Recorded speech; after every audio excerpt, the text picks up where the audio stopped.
So this week working on squat pattern. We're going to use our perfect squat, also referred to sometimes as the 4-point squat, same exercise. And the dynamic lizard, lizard pose in of itself can help a lot. We're gonna add a little bit of movement to it. And then we're gonna also use the TRX or a piece of tubing to assist with the overhead deep squat.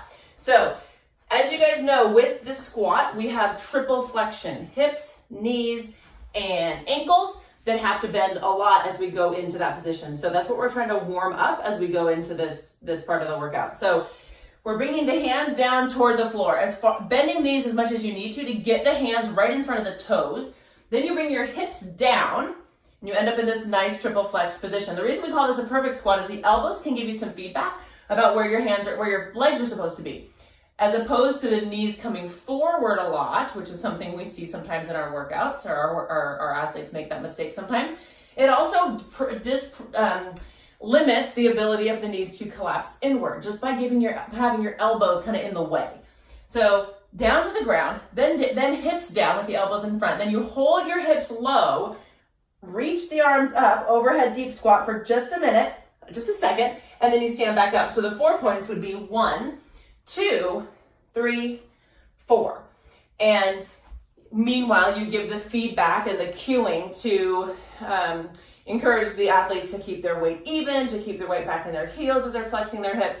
We're loosening up the flexion in the hip, knee, and ankle joints with that exercise, and also kind of warming up the postural control, postural stabilizers that we'll need for loaded squatting later. Our dynamic lizard looks like this. Lizard pose is usually done. It's a low lunge. The one knee is in the front, hands are inside of that front foot, and then the other leg is back. The way that we make it dynamic, we do a couple things. We can shift forward and back. So you guys have seen this before. Come into this hip flexor stretch.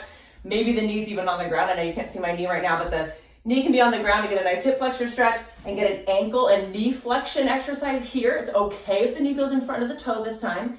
Then we can shift back and get a hamstring lengthener on the front, so stretching the hamstring. So we can go dynamic stretching, forward and back. We can also make this lower so we can add rotation to it. So if the hands are low like this, and my right hand goes on my right knee, I can turn toward my front thigh.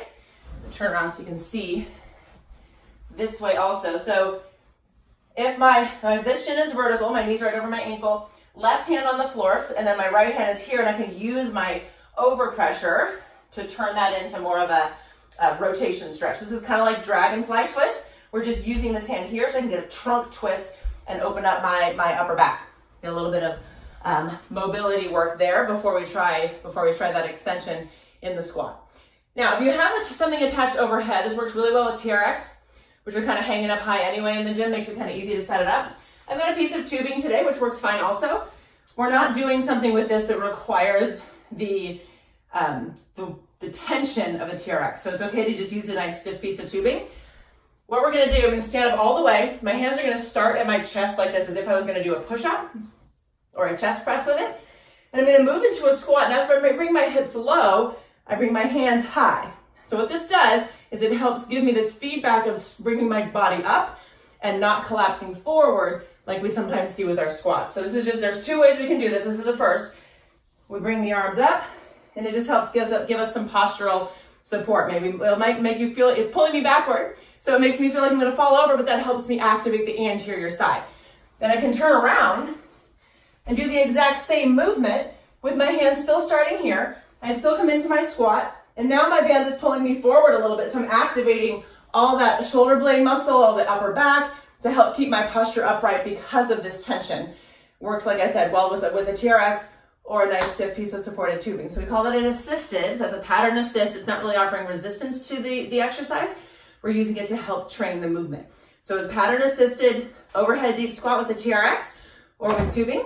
I prefer the TRX, just in the future. So the TRX, assisted overhead deep squat, the dynamic lizard, and the perfect 4-point squat to get you ready for some awesome squatting. Have fun.